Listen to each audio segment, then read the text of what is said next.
గ్రంథము 6వ అధ్యాయము 10వ వచనాన్ని చదువుకుందాం. అందరూ చెప్పండి.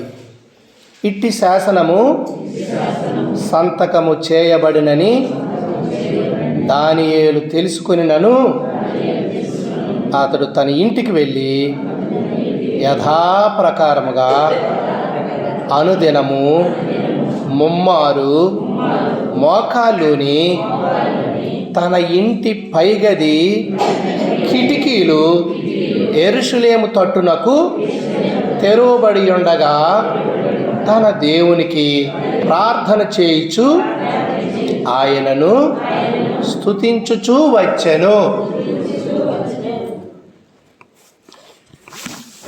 మనము బబులోను రాజు అయినటువంటి నెబుకద్నెజరు తర్వాత అతని కుమారుడైనటువంటి బెల్షస్సరు వాళ్ళ కొరకు గత దినాల్లో మనం విన్నాం.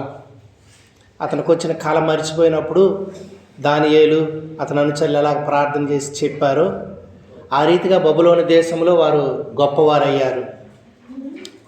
దేవుడు నెబుకద్నెజరు కలను నెబుకద్నెజరు మర్చిపోతే దానియేలు అతని అనుచరులు షద్రక్ మేషక్ అబేద్నెగోలు దేవునికి ప్రార్థన చేస్తే రాజుకు వచ్చిన కలను దేవుడు వీరికి బయలుపరుస్తాడు. ఇటువంటిది ప్రపంచంలో ఎక్కడా జరగదు అని విన్నాం. బెల్షస్సరు కూడా దేవుని మందిర పాత్రలు తీసుకొచ్చి అందులో ద్రాక్షారసం పోసి చూడనైనా విననైనా దేవతలని మరి ద్రాక్షారసం పానం చేస్తూ ఆ దేవతలు స్తుతించినప్పుడు దేవుని చెయ్యి రాజు కూర్చున్నటువంటి దీపపు ఆ గోడ దగ్గర ఒక చెయ్యి వచ్చి ఏం రాసింది? మెనే మెనే టేకిల్ ఉపార్సీన్ అని రాయబడింది.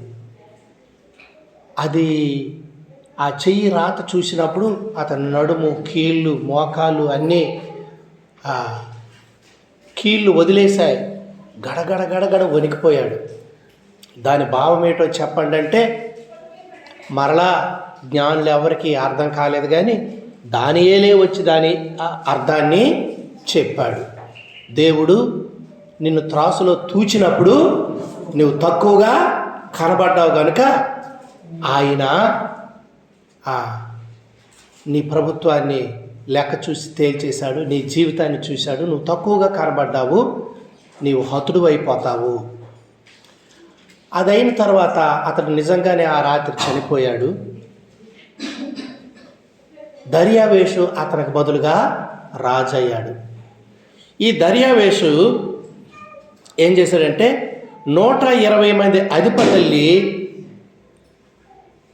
దేశంలో మరి ప్రముఖులైనటువంటి వారిని నియమించి వారిలో 3 ప్రధానులు చేసి ఆ 3 ప్రధానుల్లో దానియేలుని ప్రధానిగా ఉంచాడు. ఈ 127 మంది కూడా రాజ వ్యవహారాలన్నీ చూస్తూ ఈ 3కి లెక్కలు చెప్పాలి వాళ్ళందరూ. ఈ 3లో ప్రాముఖ్యమైన వారు ఎవరు? దానియేలు. రాజుకు నష్టం కలగకూడదు, అందుకు చాలా చక్కగా లెక్కలన్నీ చూసి రాజుకి ఎంతో ప్రియమైన వాడిగా దానియేలు ఉన్నాడు. ఇటు పరిస్థితుల్లో ఎక్కడైనా లంచగొండులు, రాజుకు ద్రోహం చేసిన వాళ్ళు, పరిపాలన భ్రష్టు పట్టించిన వాళ్ళు, లేకపోతే వాళ్ళ స్వార్థం కొరకు రాజ్యంలో ఈ అధికారులు వారి అధికార దుర్వినియోగం చేయడం, ఇవన్నీ ఉంటాయి కదా. దానియేలు వాటన్నిటికి కూడా అవకాశం ఇచ్చేవాడు కాడు.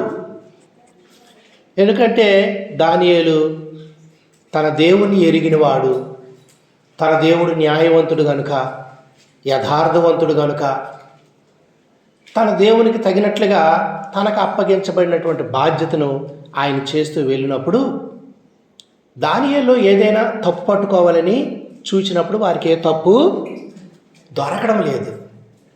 దానియేలుకు ఒక బలహీనత ఉంది. ఎప్పుడు దేవుడు దేవుడు దేవుడని తాను ఆ దేశములోనే అధికారులు అందరికంటే పెద్దవాడు అయినప్పటికీ కూడా దానియేలు తన దేవుని ఘనపరుస్తూ ఉండేటటువంటి వాడు. ఎప్పుడు కూడా దేవునికి ప్రార్థన చేసేవాడు. యెరూషలేము తట్టు కిటికీలు తీసి తన గదిలో నుండి దేవుని మందిరం వైపు చేతులెత్తి దేవునికి ప్రార్థన చేసేవాడు. యెరూషలేము మరి ఖాళీ చేయబడింది, అక్కడ దేవాలయము నాశనమైంది. అక్కడ నుండి శ్రేష్టమైన వారందరినీ బబులోను దేశానికి తీసుకొచ్చారు. అక్కడ వృద్ధులు మరి బలహీనులైన వారిని వదిలేశారు. ఆ దేశంలో ప్రభువా, యెరూషలేము మరలా నీవు కట్టాలి, యెరూషలేముకు పునర్వైభవం రావాలి. కాబట్టి ఇర్మియా ద్వారా పలికినటువంటి శాపము ఆ యొక్క 70 సంవత్సరాలు యెరూషలేము అలాగా విడువబడుతుంది గనుక అవి నెరవేరి మరలా యెరూషలేము కట్టబడాలా. ఇది ఎప్పుడు వారు ఏ స్థితిలో ఉన్నా, ఏ పరిస్థితిలో ఉన్నా యెరూషలేము కొరకు వాళ్ళు చేసేటటువంటి ప్రార్థన. అందుకే కీర్తనల గ్రంథంలో మనం ఏం చూస్తామంటే, నేను యెరూషలేమును మరిచిపోతే నా చెయ్యి తన నైపుణ్యాన్ని మరిచిపోతుంది. కాబట్టి ప్రియమైనటువంటి దేవుని పిల్లలారా, యెరూషలేమును ఎప్పుడూ మరిచిపోకుండా వారు యెరూషలేము కొరకు ప్రార్థన చేస్తారు. 122వ కీర్తనలో చూడండి, 5వ వచనము 2వ భాగము. యెరూషలేము యొక్క క్షేమం కొరకు ప్రార్థన చేయుడి. యెరూషలేమా, నిన్ను ప్రేమించువారు వర్ధిల్లుదురు, నీ ప్రాకారముల్లో నెమ్మది కలుగునుగాక, నీ నగరంలో క్షేమముండునుగాక.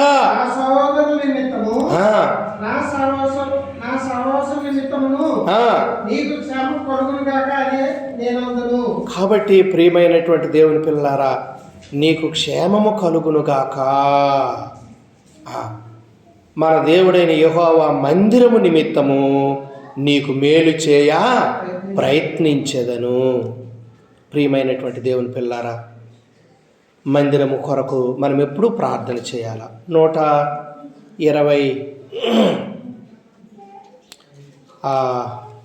128వ కీర్తనలో కూడా మనం చూసినప్పుడు 5వ వచనంలో, సియోను నుండి యెహోవా నిన్ను ఆశీర్వదించు, నీ జీవిత కాలమంతయు యెరూషలేమునకు క్షేమం కలుగుట చూచాను. కాబట్టి యెరూషలేము క్షేమము చూచి, యెరూషలేము క్షేమం కొరకు ప్రార్థన చేసి యెరూషలేమును ప్రేమించేవారు వర్ధిల్లుతారు.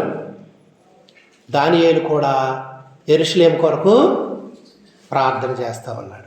ఏ విషయంలో ఇతను తప్పు పట్టుకోలేము, ఈయన ఎప్పుడు ప్రార్థన అంటాడు. కాబట్టి ఇతని చేత ప్రార్థన ఎవరు ఆపించలేరు, కానీ మనం ఆపించగలం ప్రార్థన అనుకొని దర్యావేషు దగ్గరికి వెళ్ళారు. రండి, దానియేలు 6వ అధ్యాయం.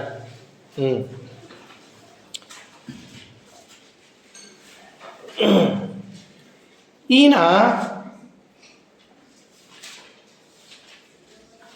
దానియేలు శ్రేష్టమైన బుద్ధి కలిగిన వాడు. 3వ వచనంలో రాయబడింది, దానియేలు అతి శ్రేష్టమైన బుద్ధి గలవాడే, ప్రధానుల్లోను అధిపతుల్లోను ప్రఖ్యాతి నొంది ఉండెను గనుక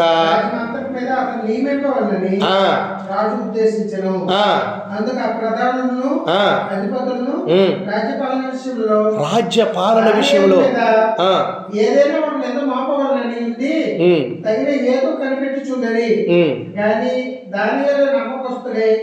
ఏ నేరమైనను ఏ తప్పైనను చేయవాడు కాడు కనుక దానియేలు తప్పైనను లోపమైనను కనుగొనలేకపోయింది. కాబట్టి మనుషులు అందుకు ఆ అధిపతులు ఏమనుకున్నారంటే, దేవుని పద్ధతి విషయమందే గాని మరి ఏ విషయమందులో అతనిలో లోపం కనుగొనలేమను. అటు దైవికంగా చూసినా లోపం ఉండదు, ఇటు అతని జీవితంలో చూసినా లోపము ఉండదు. ఏ విషయంలోనూ లోపం మనకు దొరకదు. కాబట్టి అతని బలహీనత మనకు తెలుసు. కాబట్టి ఒక పని చేద్దాం.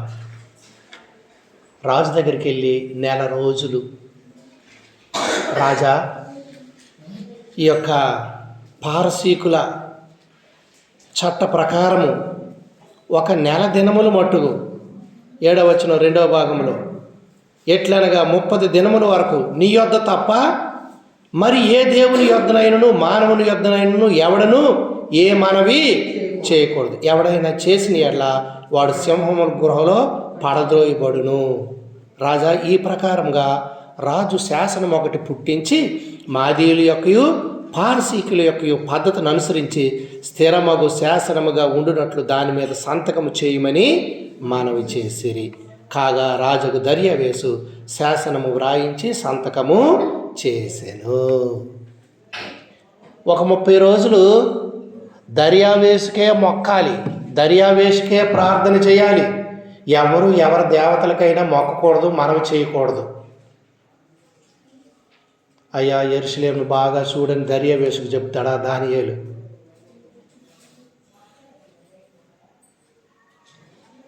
అయితే అందరూ ఈ సలహా ఇచ్చినందుకు రాజు కూడా చాలా సంతోషించుంటాడు. అబ్బా, వీళ్ళు దేవతలందరిని వదిలేసి నన్నే మొక్కుతారట, ఇదేదో బాగుంది అని బేగ ఒక శాసనం తయారు చేసి సంతకం పెట్టేశాడు.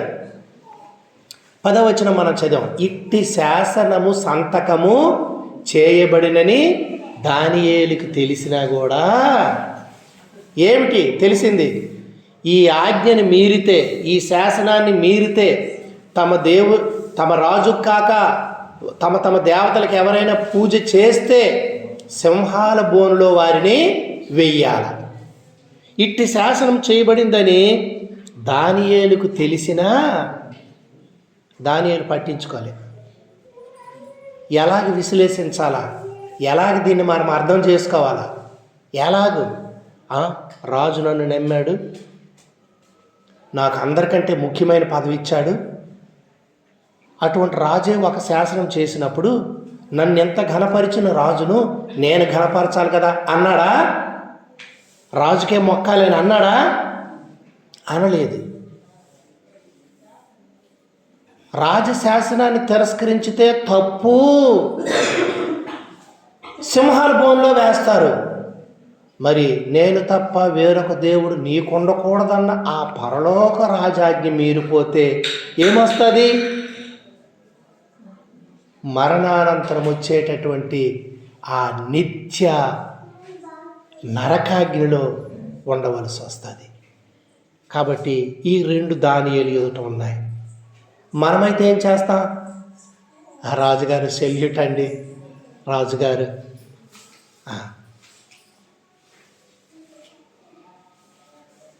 అలాగనలేదు.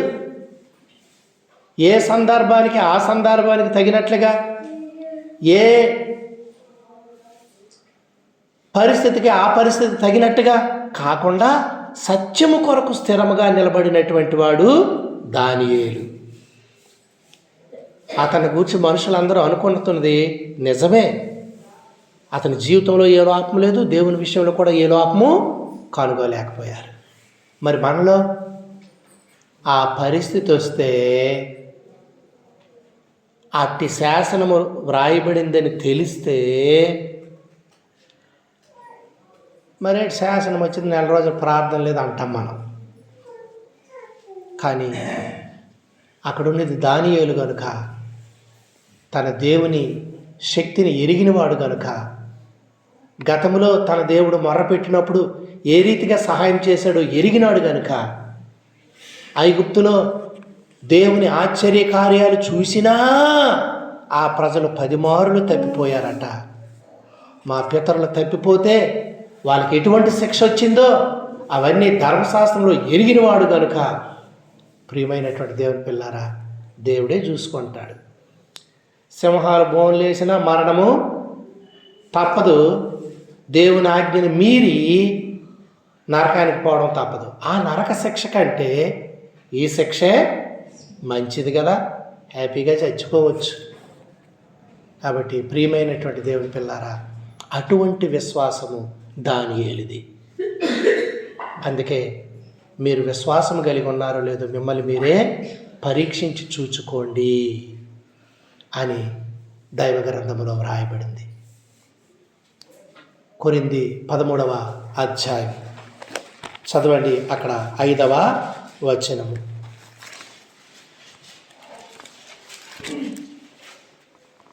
అమర్యాదలో నడవద్దు, మీరు విశ్వాసం గలవారై ఉన్నారు. 2వ పత్రిక 13వ అధ్యాయము 5. మీరు విశ్వాసం గలవారై ఉన్నారో మీరు విశ్వాసము గలవారై ఉన్నారో లేదో మిమ్మును మీరే శోధించుకొని చూచుకొనుడి, మిమ్మును మీరే పరీక్షించుకొనుడి. మీరు భ్రష్టులు కాని ఎడల యేసుక్రీస్తు మీలో ఉన్నాడని మిమ్మును గూర్చి మీరే ఎరుగరా. నా మట్టుకు నేను, నీ మట్టుకు నీవు పరీక్షించుకొని ఇటువంటి పరిస్థితే నీకు నాకు వచ్చిందనుకో, కొద్దిసేపు చెవులు మూసుకోండి. అవును కదా? మరి ఏటి వింటాము? నేను మీరిపోతాను ఆజ్ఞ, మరెందుకు నేను వినాలి? చెవులు మూసుకుంటామా? ఇటువంటి పరిస్థితే మనకు వస్తే ఏం చేస్తాం? దానియేలు వలె నిలబడతామా?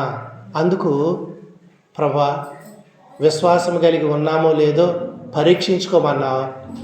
అంతటి విశ్వాసం అయితే నాకు లేదు. అందుకే శిష్యులు మా విశ్వాసం వృద్ధి పొందించు అని అడిగారు. ప్రభు అన్నాడు, మీకు ఆవగింజంత విశ్వాసం ఉంటే.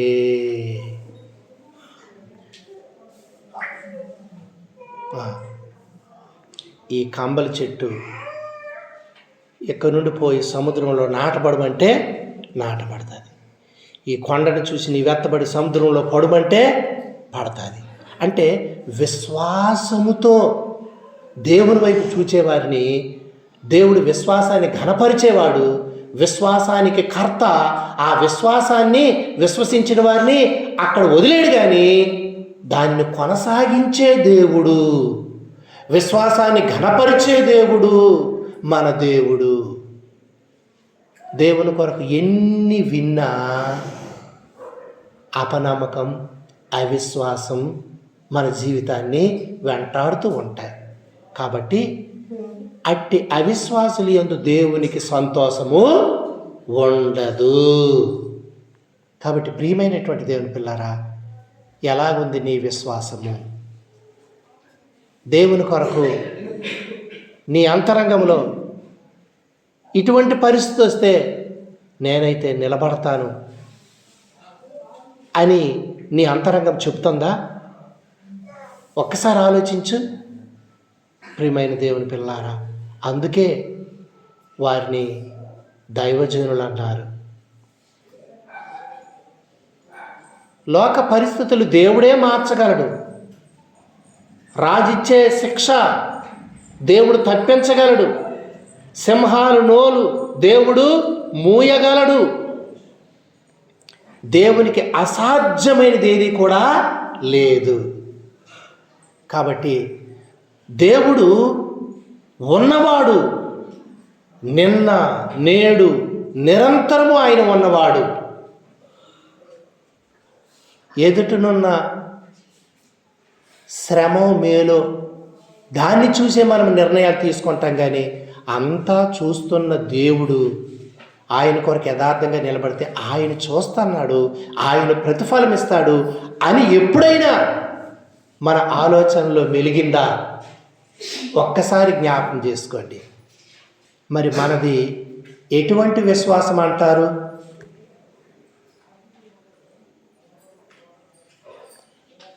కాబట్టి ప్రియమైనటువంటి దేవుని పిల్లలారా, మీరు విశ్వాసం కలిగి ఉన్నారో లేదో జ్ఞాపకం చేసుకోండి, పరీక్షించుకోండి. మనుష్య కుమారుడు వచ్చినప్పుడు భూమి మీద విశ్వాసము కనుగొనునా? ప్రియమైన దేవుని పిల్లలారా, ఇది ఎంత మాట! ప్రభు వచ్చినప్పుడు నిజంగా ఈ విశ్వాసము ఎంతమందిలో ఉంటుంది అని దేవుని యొక్క వాక్యములో తెలియచేయబడతా ఉంది. చదవండి లూకా సువార్త 18వ అధ్యాయం.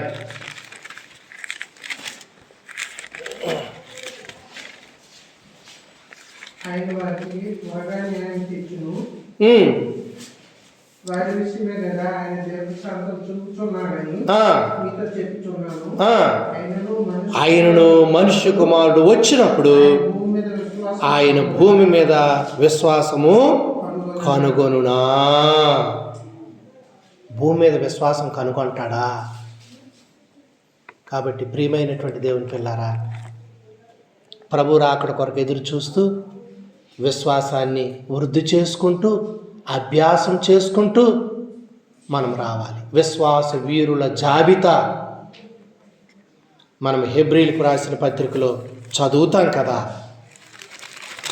ఇంత గొప్ప సాక్షి సమూహము మేఘము వలె మనలను ఆవరించి ఉన్నందున అని 12వ అధ్యాయంలో చెప్పబడుతూ, మనము కూడా ప్రతి భారమును సులువుగా చిక్కులు పెట్టు పాపమును విడిచిపెట్టి విశ్వాసమునకు కర్తయు దానిని కొనసాగించువాడునైన యేసు వైపు చూచుచు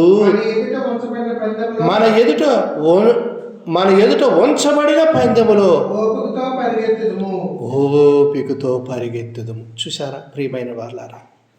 3వ వచనం, మీరు అలసట పడకయు మీ ప్రాణములు విసుకుయు ఉండునట్లు పాపాత్ములు మన ప్రభువుకి వ్యతిరేకంగా చేసిన తిరస్కారాన్ని ఓర్చుకున్న మన ప్రభువునే తలంచుకొని మనము పాపముతో పోరాటంలో రక్తము కారునంతగా ఎదిరించాలి దాన్ని. కానీ ఇంతవరకు ఆ పని మనము చెయ్యలేదు, ఎదిరించలేదు, లోబడిపోయాం. ప్రియమైనటువంటి దేవుని పిల్లారా, శోధనకి లోబడిపోయాం. 1 కొరింథీ 10వ అధ్యాయం దేవుని వాక్యంలో 13వ వచనాన్ని మనము చదువుతాం.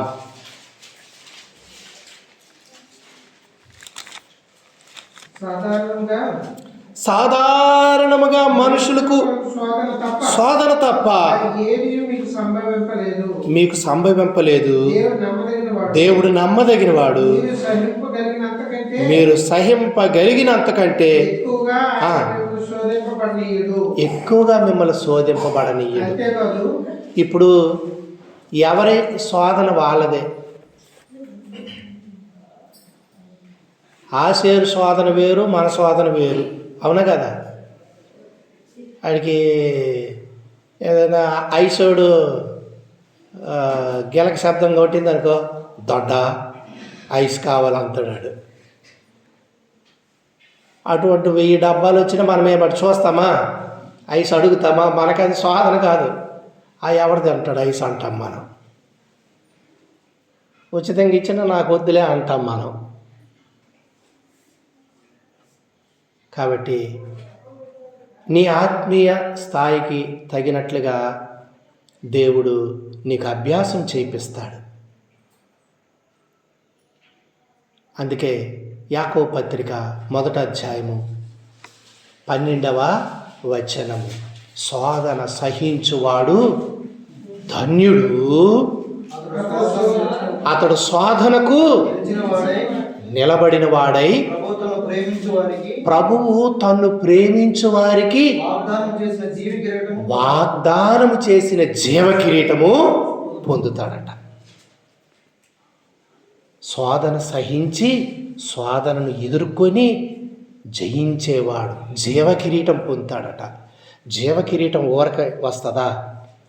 శోధన సహించాల.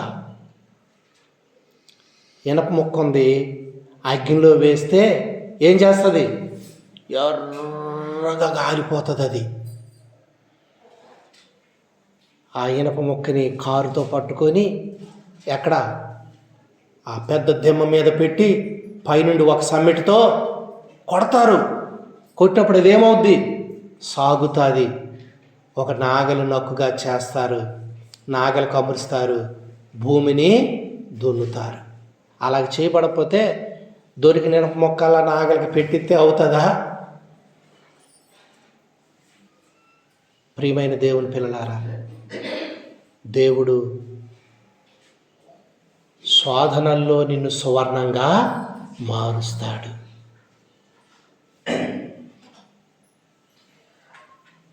మనము విశ్వాసములో ఎదిగే కొలది నీ జీవితంలో నీకెంత విశ్వాసం ఉందో నీవే పరీక్షించుకొని నిన్ను బట్టి నీకు ఆనందం కలుగుతుంది. గత సంవత్సరం వలె కాదు నా ఆత్మీయ జీవితం మెరుగైందని. ఇలాగ నీ ఆత్మీయ అభివృద్ధిని నీవు చూడగలుగుతున్నావా? గత సంవత్సరం 4 డ్రెస్సులు ఉండేవి, ఇప్పుడు 8 డ్రెస్సులు. ఆడవాళ్ళకి చీరలు ఉన్నాయి, ఇంకా చీరలు.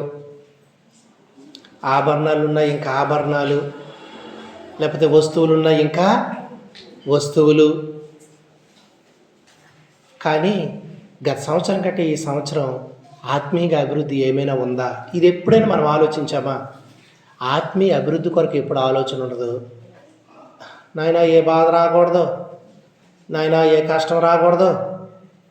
ఆశీర్వాదం అంటే ఐశ్వర్యమే, ఆరోగ్యమే, ఈ లోక సంబంధమైన సంపదలే అనుకుంటాం. కానీ ఈ రీతిగా ఆత్మీయంగా మనము మన ఆశీర్వాదము వర్ధిల్లుట మనము చూడలేకపోతున్నప్పుడు మనం ఎట్టి పరిస్థితుల్లో ఉన్నామో ఒక్కసారి మనం జ్ఞాపకము చేసుకోవాలి. నీవు ఆత్మీయంగా విశ్వాసంలో మరి వృద్ధి చెందుతున్నప్పుడు నిన్ను బట్టి నీకే ఆనందము కలుగుతుంది. ప్రభువా, నాకు ధైర్యం కలుగుతుంది, నా జీవితాన్ని బట్టి నన్ను స్థిరపరుస్తున్నావు, వీటిని అధిగమించినట్లుగా చేస్తున్నావు, నీకు వందనాలు అని చెప్పి ఎప్పుడైనా మనం దేవుని కృతజ్ఞతలు చెప్పామా? మనము ఏం ఆలోచిస్తామంటే దానియేలు వలె ఆలోచించము. కానీ ఈ లోక సంబంధంగా ఎలాగ ఈ ప్రాణాన్ని, ఈ శరీరాన్ని కాపాడుకోవడానికి ఏదైనా చేస్తాము. అబద్ధం ఆడాలంటే అబద్ధం ఆడతాం, దేవుని విడిచిపెట్టాలంటే దేవుని విడిచిపెడతాం. కానీ మన ప్రాణమే మన కొరకు ప్రియమైంది. ఆ ప్రాణం కొరకు యేసయ్య తన ప్రాణం ఇచ్చాడు. ఎందుకంటే నీ ప్రాణం నరకం పాలు కాకూడదనే కదా. అలాగ ప్రేమించిన దేవుని కొరకు నీవు ఎలాగ ఆయత్తపడాలో ఇంకా నేర్చుకోకపోతే క్రీస్తు ప్రేమను ఇంకా నీవు ఎరగలేదు. అందుకే ఆయన్ని తలంచుకోండి అని హెబ్రీ పత్రికలో వ్రాయబడి ఉన్నది. ఆయన తన ఎదుట ఉంచబడిన ఆనందము కొరకై 2వ వచనంలో నేను చదువుతాను, 12వ అధ్యాయం హెబ్రీ. అవమానమును నిర్లక్ష్యపెట్టి సిలువను సహించి దేవుని సింహాసనం యొక్క కుడి పార్శ్వమున ఆసీనుడై. చూసారా, దేవుని కుడి పార్శ్వానికి వెళ్ళడానికి ముందుగా సిలువను సహించాడు, అవమానాన్ని నిర్లక్ష్యపెట్టాడు, నిందలు పొందాడు నీ కొరకు, నా కొరకు. మరి ప్రభు కొరకు నిలబడవలసి వచ్చినప్పుడు మన స్థితి అంతగా ప్రేమించిన దేవుణ్ణి నీ శోధన వచ్చినప్పుడు నువ్వు ఎరగనే వెళ్ళిపోతే ఎంతగా ప్రేమించా. భౌతికమైన అక్కర్లే మన ప్రార్థన అంశాలు. కానీ మనము ప్రభువా విశ్వాసిగా ఉన్నాను, కానీ నాకు ఓర్పు లేదు, నాకు సహనము లేదు, నాకు విశ్వాసము లేదు, నేను శోధనను జయించలేదు, నాకు స్థిరమైన జీవితము లేదు అని ఎప్పుడైనా దేవుణ్ణి మనం అడిగామా?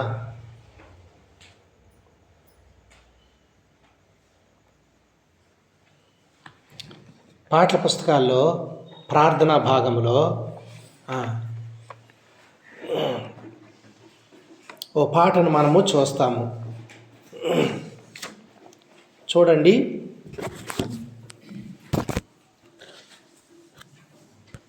దేవాని సన్నిధిలో నిలచే దీనులమై మొరపెట్టుచున్నాము,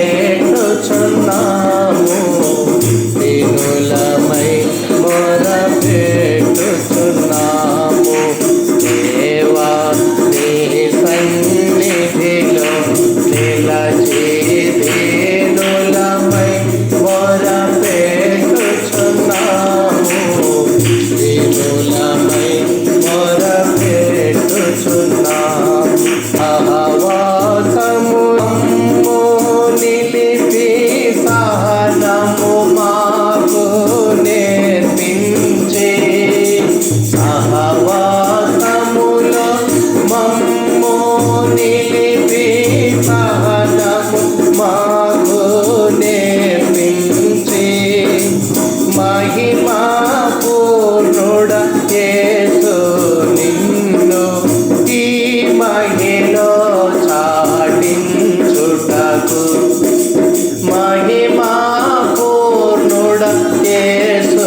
మొరపెట్టుచున్నాము. దేవా నీ సన్నిధిలో నిలచి దీనులమై మొరపెట్టుచున్నాము. దీనులమై మొరపెట్టుచున్నాము.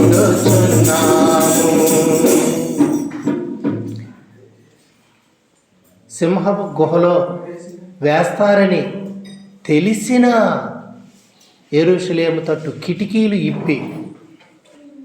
ఇప్పితే పక్కింటి వాళ్ళు చూస్తారని అనుకోలేదు. అమ్మో సింహాలు భూములు వేస్తారని భయం లేదు. చేసింది యథార్థంగానే చేశాడు. తన అంత విశ్వాస పరిమాణము కలిగి ఉన్నటువంటి వాడు. ప్రియమైనటువంటి దేవుని పిల్లలారా, మన విశ్వాసము, మన సహనము పరీక్షించబడతాయి. సహనం కొరకు ఎప్పుడైనా మనం ప్రార్థన చేసామా? సహవాసంలో మమ్ము నిలిపి సహనం మాకు నేర్పించు. వాక్యమైపోగానే లేచి వెళ్ళిపోవడమే. ప్రార్థన కంటే ఏది సహనం? ఉండి నలుగురు ప్రార్థన చేస్తారంటే సహనం ఉందా? జీవితానికి రాదు సహనం. జీవితంలో ఆ గుణము మనం నేర్చుకోలేకుంటేనే ఒకవేళ మన జీవితాలు అయిపోతాయేమో తెలియదు. సహనము మాకు నేర్పించు. మీరు యోబు యొక్క సహనాన్ని గూర్చి వింటిరి.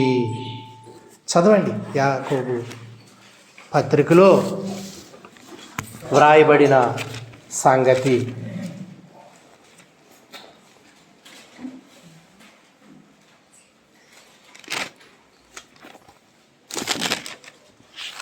యాకోబు పత్రిక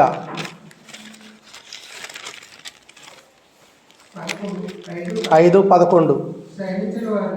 సహించిన వారిని ధన్యులను కొనుచున్నాము కదా. మీరు యోబు యొక్క సహనమును గూర్చి వింటిరి. ఆయన ఎంతో జాలియు కనికరమును ఎంతో జాలి కనికరము కలవాడని మీరు తెలుసుకున్నారు. ప్రియమైనటువంటి దేవుని పిల్లలారా, యోబు తన మీదకు వచ్చేటటువంటి శ్రమల మధ్య సహించాడు దేవుని కొరకు. అన్ని శ్రమలు వచ్చినా సరే దేవుడు అన్యాయం చేశాడని అతను అనలేదు.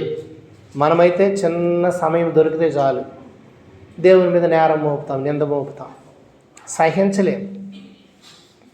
ఒక్క మాట ఇతరులంటే సహించలేం. మరి నీకెక్కడ బహుమానం వస్తుంది? సహించిన వారు ధన్యులు అనుకొనిచున్నాం.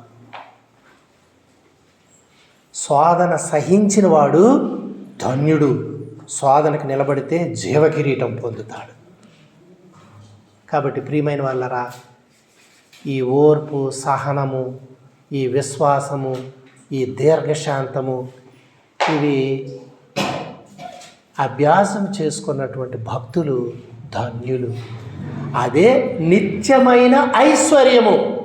అది వాళ్ళకుంది, వాళ్ళు దాన్ని పట్టుకొని వెళ్తారు.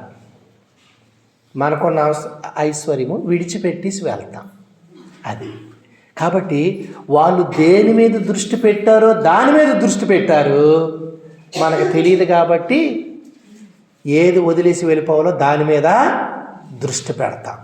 మన జీవిత దృక్పథాలు మారకపోతే నిత్యత్వంలో దరిద్రులము మనమే. ఇది జ్ఞాపకం చేసుకోండి. ప్రియమైనటువంటి దేవుని పిల్లారా, యేసు ప్రభువారు ప్రశంసించారు తన శిష్యులకి. లూకాసు వార్త 22వ అధ్యాయం చదవండి. దేవుని వాక్యం 28, 29 వచనాలు.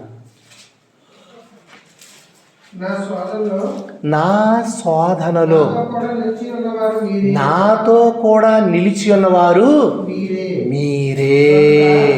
చూసారా?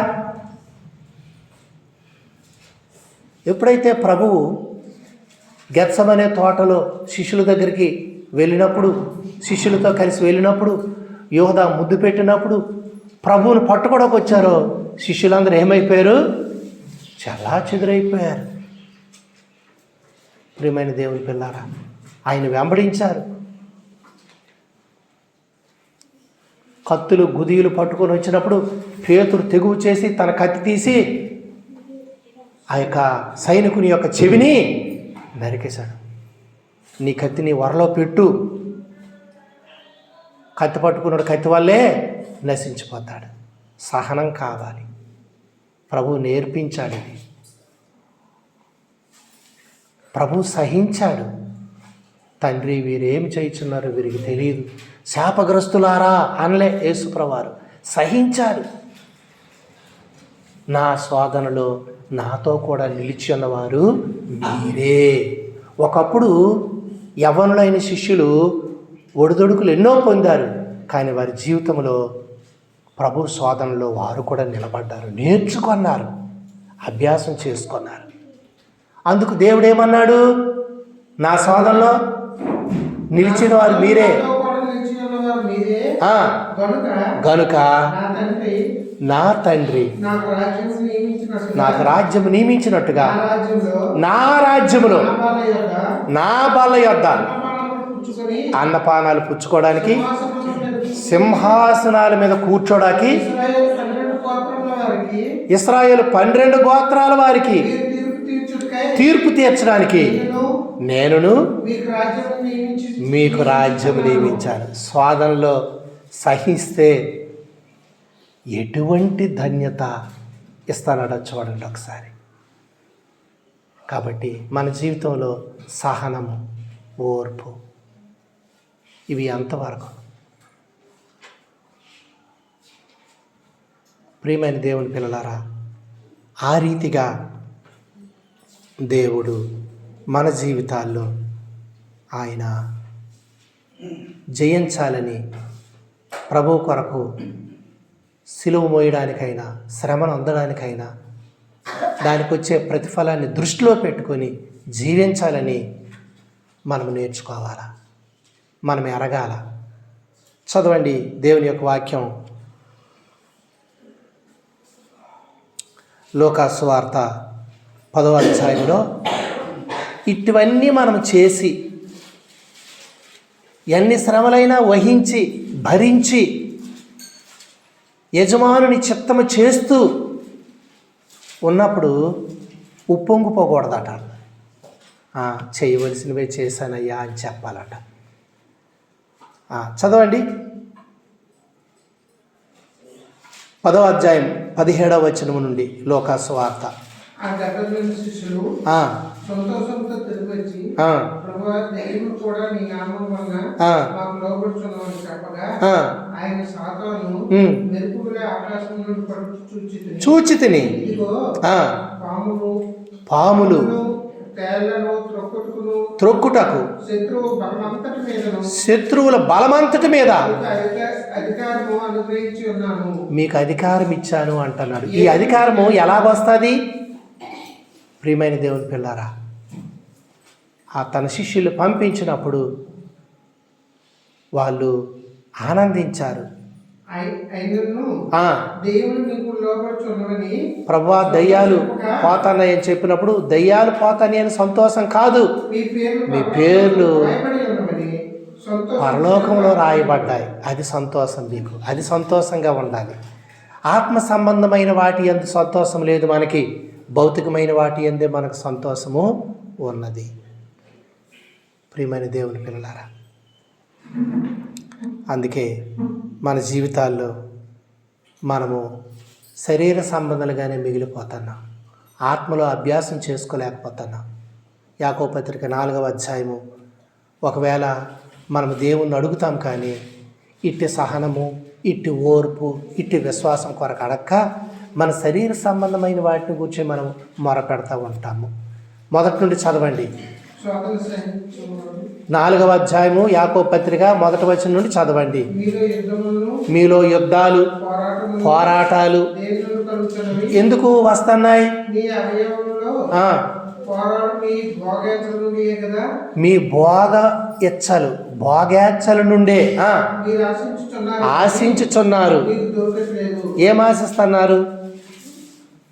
లోక సంబంధమైనవే ఆశిస్తున్నారు, దొరకడం లేదు. ఆశించినవి ఎప్పుడైతే ఆశించినవి దొరకవో ఆ ఆశించినవి నెరవేర్చుకోవడానికి నరహత్య చేస్తారట, మత్సర పడతారట, పోట్లాడుదురు కానీ యుద్ధము చేయుదురు కానీ దేవుణ్ణి అడగనందున మీకేది దొరకదు. మీరు అడిగినా భోగాల కొరకు వినియోగించుటకై దురుద్దేశంతో అడుగుతారు కనుక మీకేది దొరకదు. మన భోగాల కొరకే అడుగుతాం. దేవుణ్ణి ఎందుకు నమ్ముకున్నామంటే నేను నాది నాకన్నీ, నా ఆశీర్వాదం, నా అభివృద్ధి ఇదే అని మనం. ఇతరుల కొరకు విజ్ఞాపన, అనేకుల రక్షణ, ఆత్మీయంగా వాళ్ళు ఉండాలా, మనం ఉండాలా, ఆయన రాజ్యంలోకి వెళ్ళాలా, ఆయన వార్త ప్రకటించబడాలా, ఆయన సత్యం తెలియబడాలా, వ్యతిరేకులు మార్చబడాలా. ఇటువంటి విజ్ఞాపన ప్రార్థన మన జీవితంలో ఉండదు. రావుపల్లిలో సువార్త చేస్తుంటే ఒక ఆయన ఇంట్లో నుండి వచ్చాడు.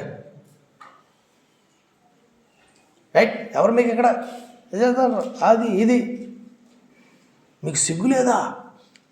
మీరేమైనా పని చేసుకోరు. ఆయనకేమో డబ్బులు అడిగాము అక్కడికి వెళ్ళి, ఇంట్లో ఉన్న అతను నువ్వే డబ్బులు ఇవయ్యా అన్నాము మేము. మీకు సిగ్గు లేదా పని చేసుకోవద్దు, మా పని మేము చేసుకోండి, దేవుడు అప్పగించిన పని. మనలో అతను కౌంటర్ ఇస్తాను. మరి ఎందుకు వచ్చిన గొడవ, ఆగండి, నేను మైక్ తీసుకొని పాట పాడి ముందుకు నడిచేస్తాను. వచ్చేయండి ఎందుకు, ఆగు ఆగు చెప్పి అక్కడున్న ఆడవాళ్ళందరూ అతనికే చేవాట్లు పెట్టారు.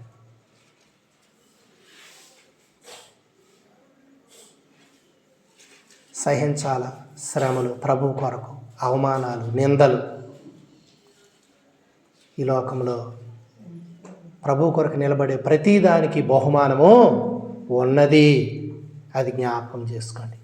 వీళ్ళు అంటున్నారు నీ పేరిట దెయ్యాలు పోతాయి అంటే, దెయ్యాలు పోతున్నందుకు మీకు ఆనందం కాదు, మనకి ఇదే నిజమైనటువంటి ఆనందం. అబ్బా దెయ్యం పోయింది, అబ్బా స్వస్థత జరిగింది, మీ పేర్లు జీవగ్రంథంలో వ్రాయబడి ఉన్నావని సంతోషించండి. ఈ సంతోషం ఎంతమంది కొంత చెప్పండి. దాని గురించి సంతోషమే లేదు, ఆ టాపిక్కే మనకు అక్కర్లేదు. నా పేరు జీవగ్రంథంలోకి ఎక్కిపోయింది అని సంతోషం ఉందా? ఎవరికైనా చెప్పండి. ప్రభు అదే అంటున్నాడు, మీ పేర్లు జీవగ్రంథంలో వ్రాయబడి ఉన్నాయని సంతోషించండి. దయ్యాలు లోబడతాయి అని మీరు సంతోషిస్తున్నారు, మీ పేర్లు జీవగ్రంథంలో వ్రాయబడి ఉన్నాయని సంతోషించండి.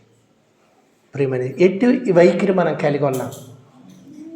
మన విశ్వాసము ఇదంతా లోక సంబంధమైన వాటి కొరకే. ప్రియమైనటువంటి దేవుని పిల్లలారా, ఎన్నో అడుగుతూ ఉంటాం. అయితే ఇశ్రాయేలు ప్రజలు కూడా కీర్తన గ్రంథం 78 చాప్టర్లో వాళ్ళు అడిగినదల్లా దేవుడిచ్చాడట, కానీ వారికి క్షీణత కలుగు చేశాడట. ఎందుకంటే అవన్నీ దేవుడు ఇవ్వలేడా? వాటి కొరకు వాళ్ళ యాతన ఎంత గొప్పదో. చదవండి 29వ వచనం నుండి 28 నుండి చదవండి. వారు దండు మధ్యను వారి నివాసాలను చుట్టూను ఆయన వాటిని బ్రాహ్మణ చేసెను. 27 నుండి ఉందా? చదవండి.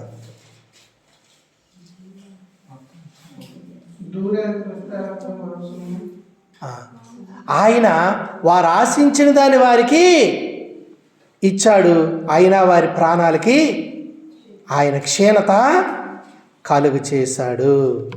20వ వచనమా చూడండి, 78.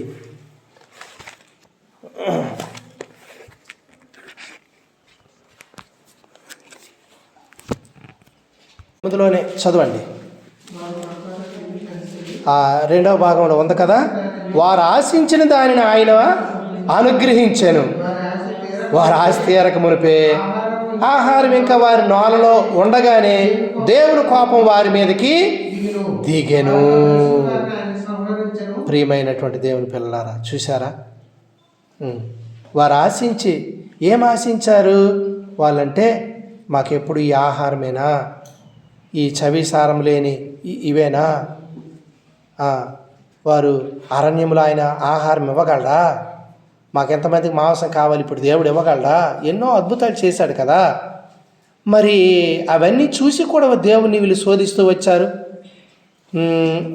17 నుంచి ఆయనను వారు ఆయనకు విరోధముగా ఇంకను పాపము చేయుచునే వచ్చిరి. అడవిలో మహోన్నతుని మీద తిరగబడి వారు తమ ఆశ కొలది ఆహారం అడుగుచు తమ హృదయములలో దేవుని శోధించిరి.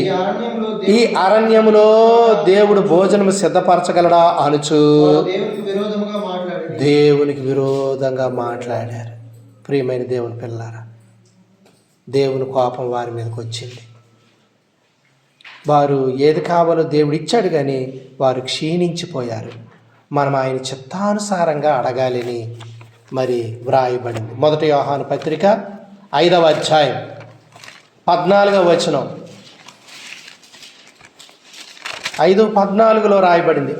ఆయనను బట్టి మనకు కలిగిన ధైర్యమేమనగా ఆయన చిత్తానుసారంగా మనం ఏది అడిగినా ఆయన మన మనవి ఆలకించునన్నదియే.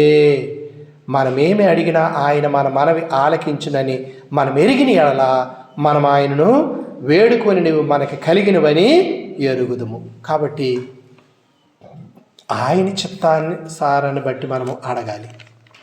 ఆయన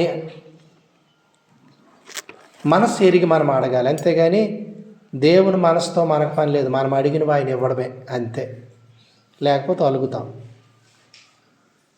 ఆయన చిత్తానుసారంగా మనం ఏది అడిగినా ఆయన మన మనవి ఆలకిస్తాడు. అది ఆయన బట్టి మనకు కలిగిన ధైర్యం. కాబట్టి దేవుడు ఎప్పుడూ తప్పిపోడు, దేవుడు ఎప్పుడూ మనల్ని విడిచిపెట్టడు. అది మనము జ్ఞాపకం చేసుకోవాలి. యోహాను సువార్త 15వ అధ్యాయంలో మనం చూస్తే నా యందు నిలిచియుండుడి అంటాడు ప్రభు. నా యందు నిలిచి ఉండడం అంటే ఏంటి?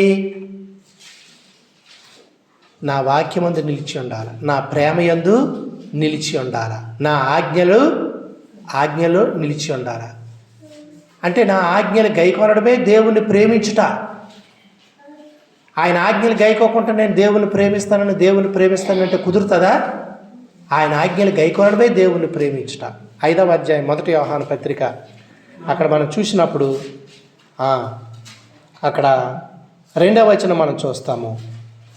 మనం దేవుని ప్రేమించుచు ఆయన ఆజ్ఞలను నెరవేర్చు వారమైతిమా దేవుని పిల్లలను ప్రేమించున్నామని దాని వల్లనే ఎరుగుదు. మనం ఆయన ఆజ్ఞలు గైకొనుటయే దేవుని ప్రేమించుట. ఆయన ఆజ్ఞలు భారమైనవి కావు. ఆయన ఆజ్ఞలు గైకొనుటే దేవుని ప్రేమించుట. కాబట్టి నా యందు నిలిచిండుడి, నేను మీ యందు నిలిచిండును.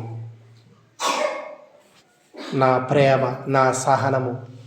అందుకే తిమోతికి రాస్తూ పౌలు అంటాడు, ఏమంటాడో చూడండి. తిమోతికి రాసిన పత్రికలో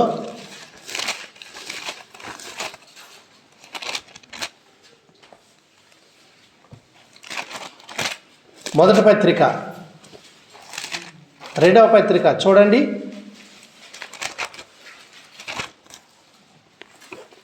3వ అధ్యాయం 10వ వచనం. అయితే నీవు చూడండి, నా బోధను, నా ప్రవర్తనను, నా ఉద్దేశమును, నా విశ్వాసమును, నా దీర్ఘశాంతమును, నా ప్రేమను, నా ఓర్పు.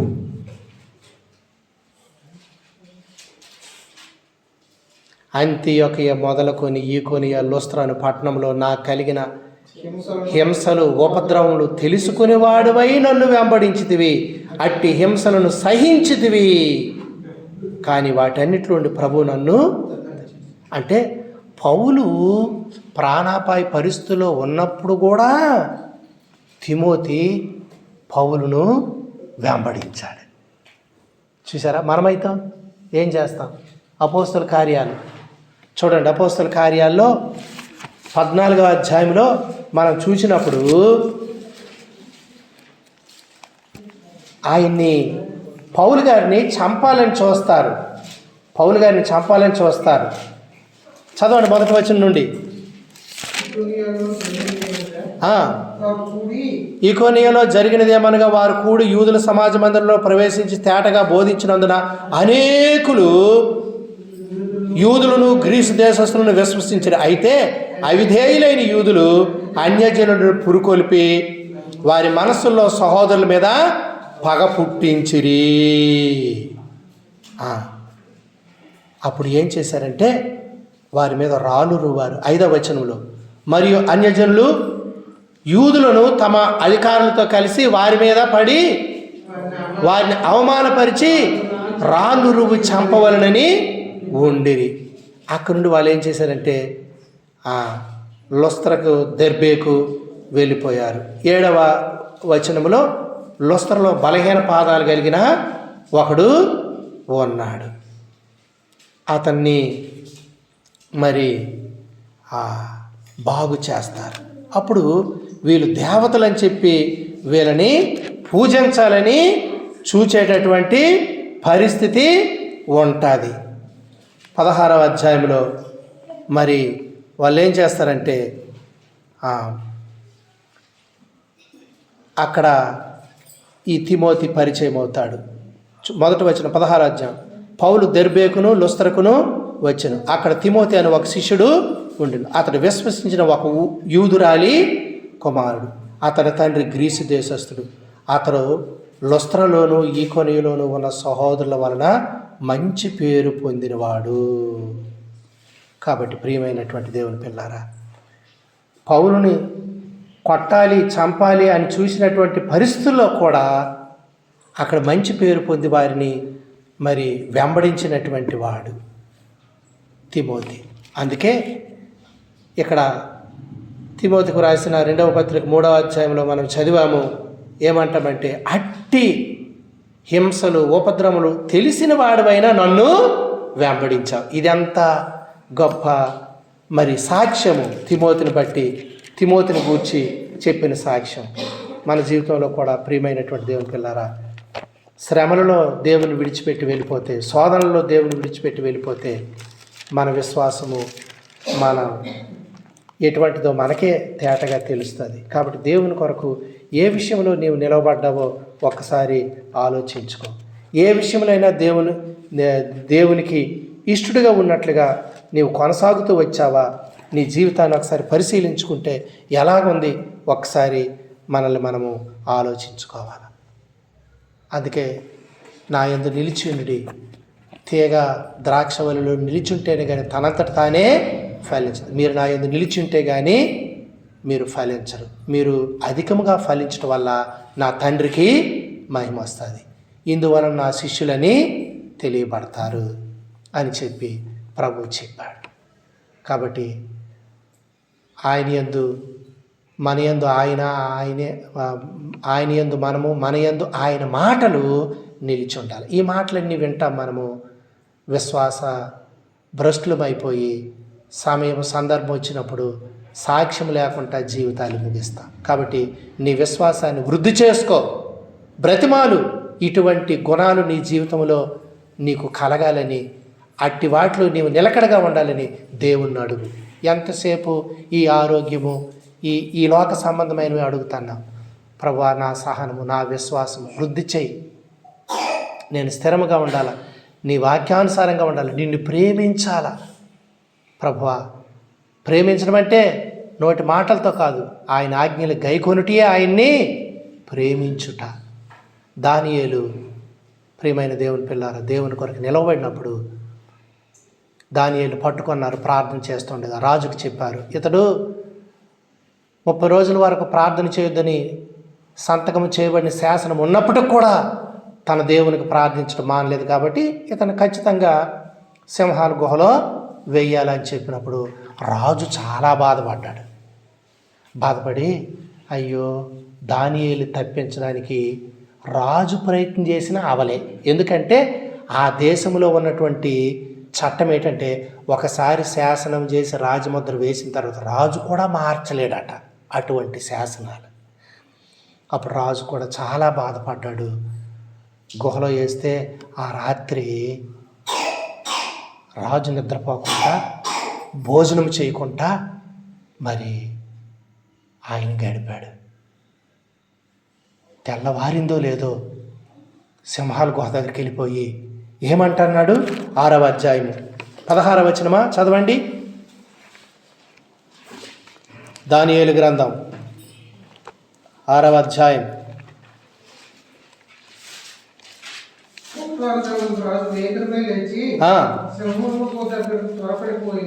సింహముల గుహ దగ్గరకు త్వరపడిపోయాను. రాగానే ఎంతో బాధ రాజుకుంది. నాకు నమ్మకమైన వాడు ఇటువంటి వాడి మీద ఇటువంటి శాసనం చేయించి దానియేలుని చంపడానికే వీళ్ళు శాసనం చేశారు. అర్థమైపోయింది రాజుకి, నాకింత నమ్మకస్తుడు నాకు దూరం చేయాలనుకున్నారు. ఇప్పుడు ఏమయ్యాడు? రాత్రంతా సింహాల గుహలో ఉండిపోయాడు అని చెప్పి దుఃఖ స్వరముతో అంటున్నాడు. అబ్బా, ఏమి బిరుదిచ్చాడు చూడండి ఒకసారి. ఏమంటున్నాడు? జీవము గల దేవుని సేవకుడు అయిన దానియేలు, నిత్యము నీవు సేవించుచున్నా నీ దేవుడు నిన్ను రక్షించాడా? అబ్బా, ఒక అన్య రాజు నీ విశ్వాసము ఎందుకయ్యా వదులుకోలేకపోయావు? ఎందుకు ఆ దేవుని మీద అంతగా ఆధారపడ్డావు? ఆయన జీవము గలవాడు అని చెప్తున్నావు కదా. ఆ జీవము గల దేవుని సేవకుడు అయిన దానియేలు, నిత్యము నీవు సేవించి నీ దేవుడు నిన్ను రక్షింపగలిగేనా అంటున్నాడు. నేను పిచ్చోడిని ఇలా పిలుస్తానన్నా, సింహాల గుహలో ఉన్నవాడు పలుకుతాడా? సింహాలు ఎంతో ఆకలితో ఉన్నాయి, చంపేస్తాయి అనే అవిశ్వాసము రాజుకు ఉండాల. కానీ దుఃఖముతోనో నైరాశ్యముతోనో ఎలాగంటున్నాడో రాజు, జీవము గల దేవుని సేవకుడు అయిన దానియేలు, నిత్యము సేవించుచున్న నీ దేవుడు నిన్ను రక్షింపగలిగేనా అని అంటే సింహాల గుహలో నుండి ఒక స్వరం వినబడుతుంది. రాజు చిరకాలము బ్రతుకునుగాక అంటున్నాడు దానియేలు. నేను నా దేవుని దృష్టికి ఏ దోషము లేనివాడిగా జీవిస్తున్నాను గనుక ఆయన రాత్రి తన దూతను పంపించాడు. చేయకుండా వాటి నోళ్ళు మూయించాను. చూసారా, దేవుడు సింహాలు నోరు మూయించాను. ఉపవాస ప్రార్థన ఎంత గొప్పదంటే, ఇక్కడ రాజు భోజనం మానేసి ప్రార్థన చేస్తుంటే సింహాలకు భోజనం లేకుండా నోరు కట్టేశాడు దేవుడు. అవి తినేయాలి అక్కడ. చూసారా, ప్రార్థనకున్న శక్తి. హృదయంలో వేదన, నాట్యాలు ఏమీ చేయనవలేదు, భోజనం చేయలేదు, పడుకోలేదు. రాజు రాత్రంతా కూడా దానియేలును గూర్చి చింతిస్తున్నాడు. చీకటితోనే గుహ దగ్గరికి వెళ్ళి పిలిచేసరికి దానియేలు మాట్లాడాడు. ప్రియమైనటువంటి దేవుని పిల్లారా, అప్పుడు 15వ వచనములో 14వ వచనమా, రాజు ఈ మాట విని బహుగా ఎన్నో వచనం? రైట్. కాను కదా 22వ వచనములో. కాబట్టి దేవునికి దృష్టికి నేను నిర్దోషిని, రాజా నీ దృష్టికి నేను నేరం చేసిన వాడిని కాదు కదా. రాజు ఏమనాలా? ఎందుకు నీవు నిర్దోషివి కాదు, నేను పెట్టిన నెల రోజులు చార్ట్ నువ్వెందుకు పాటించలేదు అన్నాడా? నెల రోజులు నువ్వెందుకు మొక్కలేదు అన్నావా? నన్ను మొక్కితే నేనేం చేస్తాను దానియేలు? జీవము గల దేవునే నీవు సేవించావు. నీవు సేవిస్తున్న దేవుడే శక్తి కలిగిన వాడు, నువ్వేమి నేరం చేయలేదు. కాబట్టి ప్రియమైన దేవుని పిల్లారా, నీ దృష్టికి నేను దోషిని కాదు కదా అని చెప్పినప్పుడు రాజు ఎంతో సంతోషించి అతి సంతోషభరితుడై గుహలో నుండి పైకి తీయడని ఆజ్ఞ ఇచ్చాడంతే. ఆ యొక్క చట్టం ప్రకారంగా గుహలో వేశారు. గుహలో వేసిన సింహాలు తినలేదు. తెల్లవారేసరికి ఆ యొక్క చట్టం కాలం అయిపోయింది. దానియేలుని బయటికి తీయండి ఆజ్ఞ ఇస్తే బయటికి తీసుకొచ్చారు.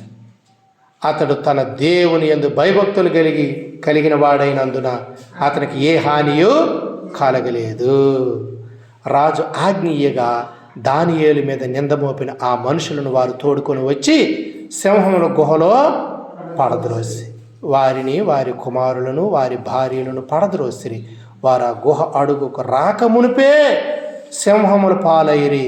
సింహములు వారి ఎముకలను సైతము పగలుగొరికి పొడి చేసింది. వారు తీసిన గోతులు వాళ్ళే పడిపోయారు. చూసారా, ఇతరుల కీడు చేయాలని, నేరము మోపాలని, వారిని యుక్తితో కుయుక్తితో పట్టించి మరణానికి అప్పగించాలని చేస్తే పైనున్న దేవుడు చూస్తూ ఉండేం చేశాడు?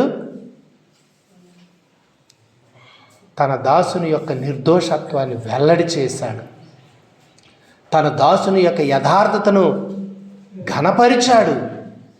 రాత్రంతా దూత సింహాల నోలు కట్టేశాడు. తాళ్ళతో కట్టక్కర్లేదు. దేవుడు ఆజ్ఞాపిస్తే అటుకు నోరు ఉంటాయి కానీ నోరు తెరవలేవు.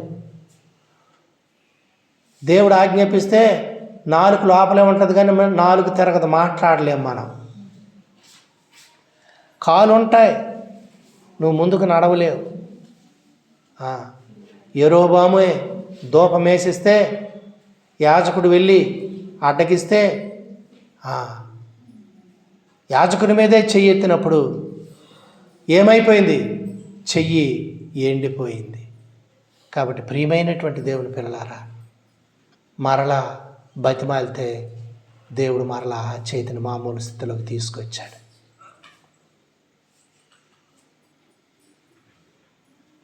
కాబట్టి నీవు యథార్థంగా జీవిస్తే దేవునికి కూడా ఆనందమే.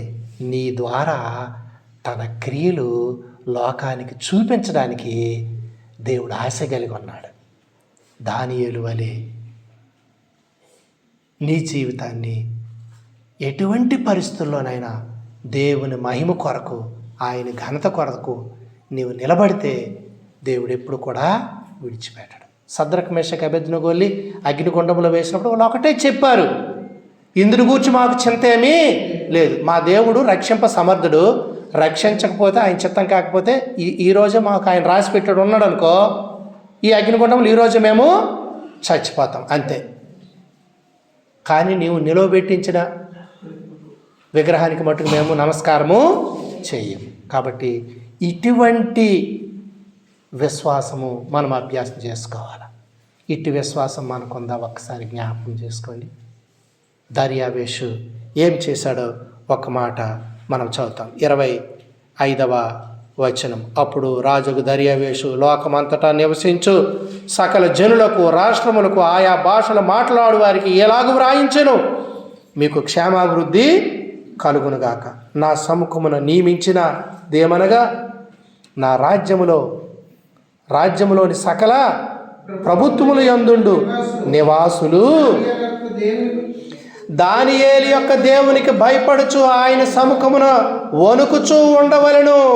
ఆయనే జీవము గల దేవుడు, ఆయనే యుగయుగములుండువాడు, ఆయన రాజ్యము నాశనము కానేరదు, ఆయన ఆధిపత్యము తుదముట్టుకుండును, ఆయన విడిపించువాడును రక్షించువాడునయుండి పరమందును భూమి మీదను సూచక క్రియలు ఆశ్చర్యకార్యములు చేయువాడు. ఆయనే సింహముల నోట నుండి ఈ దానియేలును రక్షించెను అని వ్రాయించెను. చూసారా, శాసనమే రాయించాడు.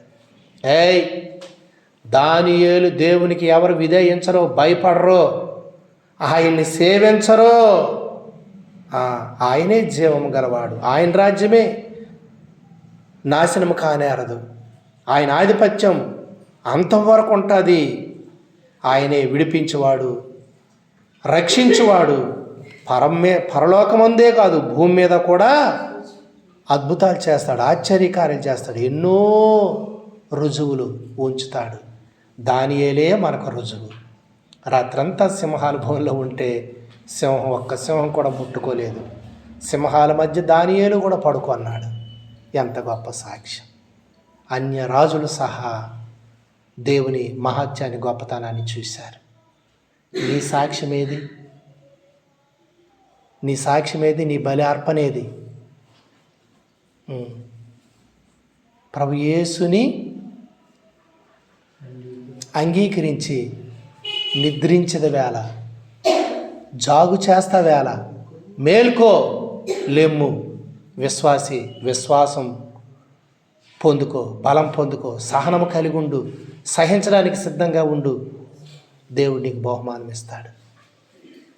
సింహాల గుహలో వేసిన సంతోషముతో వెళ్ళాడు, కానీ రాజును బతిమాలలేదు, ఎవరిని బతిమాలేదు, ఏమీ చేయలేదు. అంతేగాని సింహాల గుహలోకైనా వెళ్ళాడు, కానీ తన దేవుని ప్రార్థించకుండా ఉండలేకపోయాడు. చివరి దినాలు మందిరానికి వెళ్ళొద్దు అంటారు, మందిరంలోకి వస్తారు, గోల చేస్తారు, వచ్చిన వాళ్ళు రేషన్ కార్డులు తీసేస్తారు. ఇవన్నీ జరగవలసి ఉన్నాయి. ఎందుకంటే దైవ గ్రంథం సత్యం. ఈ శ్రమలన్నిటికీ తాలుకున్న వారే అక్కడికి చేరుతారు. కాబట్టి తన ప్రాణాన్ని దక్కించుకొని గోరువాడు దాన్ని పోగొట్టుకుంటాడట. నిత్యజీవం కొరకు తన ప్రాణం పోగొట్టుకున్నవాడు ఆ నిత్యజీవాన్ని దక్కించుకుంటాడట. చూసారా? ఇక ఏ మార్గానికి ఈ భూమి మీద ఈ పరీక్షలు ఉండవు. ఈ మార్గానికి ఉంటాయి. ఎందుకంటే ప్రభువు చెప్పిన ప్రతి మాట జరగాల. దేవునికి విరోధంగా సర్వలోకం పోగవుతుంది. సర్వలోకాన్ని శత్రువుని దేవుడు తన నోటి ఊపిరి చేత సాతాన్ని సంహరిస్తాడు.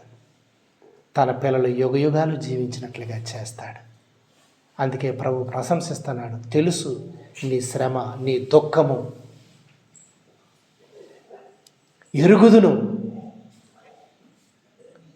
నీ సహనము. కాబట్టి నీవు లోబడలేదు, నీవు నా నామము నిమిత్తము భారము భరించి అలిసిపోలేదు, నేను ఎరుగుదును.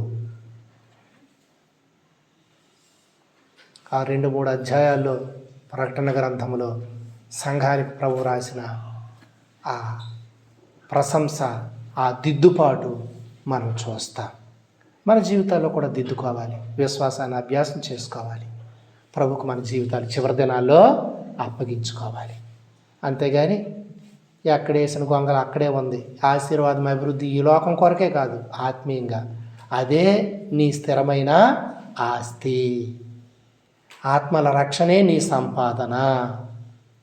కాబట్టి వీటి మీద దృష్టి ఉంచి మన విశ్వాసము, మన ప్రేమ, మన సహనము, మీ సహనము సకల జనులకు తెలియనీయుడి అన్నాడు. నీ ఇంట్లోనే నీ సహనం ఎంతో నీ భర్తకు తెలుసు, నీ భార్యకి తెలుసు, నీ పిల్లలకు తెలుసు. అమ్మో నిన్ను వరకు నేను రేపానమ్మా, ఊరుకోయమ్మా. కాబట్టి మరి సకల జనులకి ఎప్పుడు మన సహనం తెలుస్తుంది. వీటిని అభ్యాసం చేసుకోవాలి. అర్థమైందా? కాబట్టి మనము కూడా విశ్వాస విషయంలో బలహీనులము కాకుండా విశ్వాసానికి కర్త కొనసాగించేవాడైన ప్రభు వైపు చూస్తూ ఆత్మీయంగా విశ్వాసములో, ప్రేమలో, పరిశుద్ధతలో, ఓర్పులో, సహనములో, కష్టాల్లో, శోధనల్లో, పరీక్షల్లో మనం నిలబడినప్పుడే వాటికి తగినటువంటి ఫలం మనం పొందినప్పుడు మనము ధన్యులం అవుతాం. వాటికి వచ్చేటటువంటి బహుమానం చూసినప్పుడు ఆ రాబో మహిమలో ప్రస్తుత కాల శ్రమలు ఎన్నదగినవి కావట. కాబట్టి మనం ప్రభు కొరకు సహించి మన విశ్వాసాన్ని అభ్యాసం చేసుకొని ఈ లోకంలో దానియేలు వలె ప్రభు సాక్షుల సాధనాలుగా దేవునికే ఘనత, మహిమ, ప్రభావం చెల్లించి దేవుని కంటే దేనిని ఎక్కువగా మనం సేవించకూడదు. మరణమైనా సరే దేవుని మన జీవితంలో హెచ్చించినప్పుడే మన జీవితంలో దేవుడు గొప్ప కార్యాలు చేస్తాడు. అట్టి అనుభవంలోనికి మన ఆత్మీయ జీవితాన్ని కూడా తీసుకొని వచ్చి అభివృద్ధి చేసేలాగా మనం దేవుని సన్నిధిలో వేడుకుందాం. మోకరించండి, ప్రార్థన చేసుకుందాం. ఇంతుము శ్రమలన్నీయు యేసుకై సంతోషముతో సహింతుము శ్రమలన్నీయు యేసుకై సంతోషముతో సహించిన వారమైతే ఏలుదుము ఆయనతో సహింతుము శ్రమలన్నీయు యేసుకై సంతోషముతో.